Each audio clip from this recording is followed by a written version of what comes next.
Guys, welcome back to the channel. Today we got the Ovonic X1 Dual charger. It's capable of on AC power 200 watts, and if you're running on DC power you can get up to 600 watts. So let's get right into it. Alright guys, so we got my Ovonic X1 Dual right here on the table plugged in. So let me give you a quick overview. So it does 100 watt per channel. And then if you're running on DC power, you can actually get up to 300 watts per channel. So that's absolutely ridiculous. I got this thing for 80 bucks. I'll leave a link down below in the description. But you can run anywhere up to 6S, which is amazing. 2 channels, so you have channel A and channel B. Then if we move to the back side, you have AC input, which I have plugged in. It just comes with the plug. You plug that right into your wall. And then you can also run on DC. So if you have a DC power supply, you could just plug in an XC60 plug right here, supply it with voltage, and yeah, it'll get you charging. If you meet the requirements, you'll get charging up to 600 watts of power. So yeah, that's pretty cool. Then for adapters, we have right now, these are just the ones I use always, but I only have 1.6 battery, so I just have my EC5 adapter right here. I have 2 Dean's adapters, and yeah, it comes with a bunch of different ones. I know it comes with EC3, and it comes with, I believe, XT90 and everything. So it just comes with a bunch of stuff.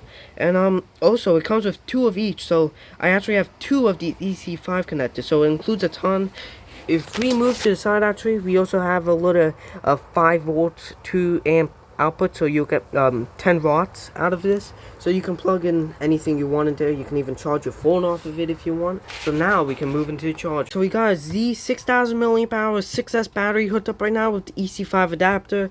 It's plugged in right into a balance. So now we can actually cycle through the menu. If you want to cycle through the menu, you're going to use the channel/back button. That's going to bring you right through everything. Cycles you through the channel C, channel B. If I press that again, we go back to the main, but channel A. So now we're here. It tells you the internal temperature of the charger. It tells you how many cycles the battery has. It also tells you the battery voltage as well, the AC voltage. So that's pretty neat. You go up one, it tells you each individual voltage of the cells. So now if you want to charge everything, you just press the enter/setting button. It goes ahead and brings up this menu. So balance is not like your conventional charger. Normally balance means it charges up the cells and everything, and then balances out. Balance is actually just to balance it out. So if you want to, let's say your cells are a little out of balance, you want to select the voltage you want it to balance to, have it balanced to that. But to charge it, you actually just going to have to select charge. Then you have discharge, which you can discharge your battery. You can storage charge your battery. You can also do an external discharge. Then you can could go down and do digital power and sync charge. So you got a bunch of features. Now if we choose to do charge, we can select our battery type now. So you can choose to have a Li high voltage, you can have a LiPo, you can have a Li-on, lithium Fe, or you can have a nickel metal hydride if that's your thing. But right now I'll just choose LiPo. Target voltage for LiPos, you should not charge them above 4.2 volts. Anything above that, you risk damaging your cells.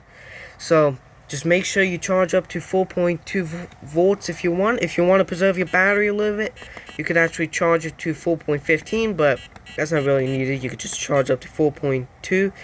Alright, and then for cell count, you could just select how many cells your battery has. It should fill this out automatically. And then your current. So for your current, right now, I'm running a 6,000 milliamp hour pack. So I'm going to select my current to be 6 amps. But this charger has the ability to go all the way up to 15 amps, which is super impressive.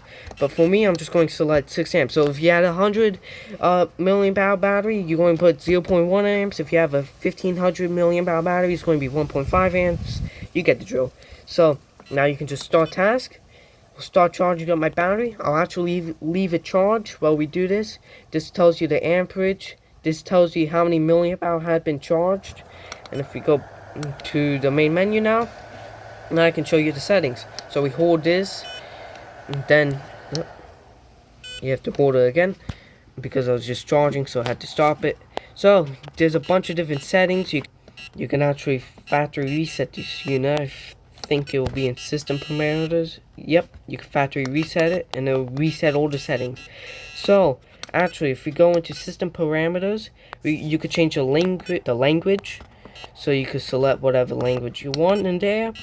You can change the max input power. You can change the max input voltage. You can also change the backlight, the volume, and the complete volume to whatever you want. So you could have it repeat or more time or whatever. You could factory reset the unit like I just said, or you go back. You can also use this button for back. Keep that in mind.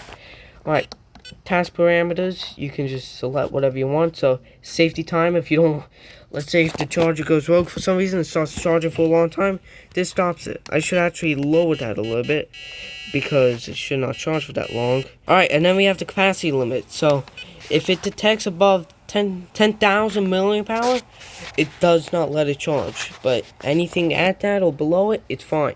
So if you have very high capacity batteries, you might want to change this. Alright, going back, we could calibrate channel A, we could calibrate channel B. We can also do a system self-check, which checks all the things, checks your fan, checks this, that, everything. Right now I have a battery plugged in. You can't have a battery plugged in for that, so I'm just not going to do it. System info, like I showed before, shows your hardware version, your software version, and your serial number. Just going to blur that out in the video, but then you could go back, or you just press this button, and yeah, total review of the charger. I had this thing for about a year. It's pretty good. It's a dual charger, so that's really nice.